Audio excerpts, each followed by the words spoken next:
ஆண்டோரே சான்றோரே, தமிழ் பற்று வேறு தமிழ் வெறி வேறு என்பதை நீர் அறிவீர். ஒரு உதாரணம், மனோன்மணியம் சுந்தரனார் பாடினார்.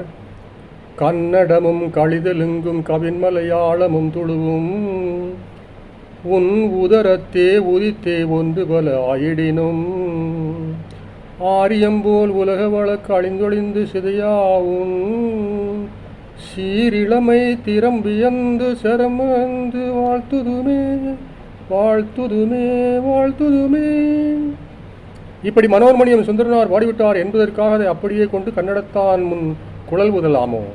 என் மொழியிலிருந்தே உன்மொழி உண்டாயிற்று ஏனில் அவன் விடுவானோ? நமக்கு வேண்டு தமிழ் மூத்த மொழிதான், சந்தேகமில்லை. ஆனால் அதற்காக வைத்தால் குடுமி சிறைத்தால் முட்டை என்று போகலாமோ? உலகின் அத்தனை மொழிகளுமே என் தமிழிலிருந்தே தோன்றின என்பதோ, பைபிளின் ஆதாம் கூட தமிழன் தான் என்பதோ வரம்பு மீறிய பேச்சு அன்றோ? அது மட்டுமா? வேறொரு உதாரணம், சகோதரன் என்பதற்கு பல்வேறு மொழிகளில் வரும் சொற்களை பாருங்கள், ஒன்று போல இருக்கும். ஃப்ராத்தர், ஃப்ரத்தெல்லோ, ஃப்ரேர், ப்ரூதர், பிரதர், பிராதா. காண்க லத்தீன், இத்தாலியம், பிரெஞ்சு, ஜெர்மானியம், ஹிந்தி மொழிகள். உடனே கேள்வி எழுகிறது, எந்த மொழியிலிருந்து எந்த மொழி வந்தது?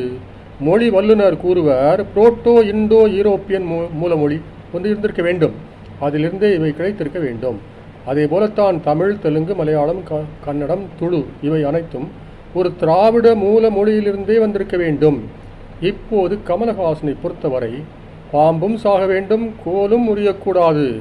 தமிழ் மூத்த மொழியாயினும் எதிலிருந்து எது வந்தது என்ற குழப்பத்திற்கு பதிலாக இவை அனைத்தும் உறவுபட்ட மொழிகள் என்றாலே போதுமே. அதை விடுத்து என் மொழியிலிருந்தே உன்னுடைய மொழி வந்தது என்று கூறி கர்நாடகத்தானுக்கு விசும்பு ஏற்றிவிடலாமோ இந்த கமலஹாசனார்? இதற்கு தீர்வுதான் என்ன? உங்கள் மனதை புண்படுத்தி இருந்தால் மனம் வருந்துகின்றேன் என்று ஒரு சொல்தானே சொல்ல வேண்டும்.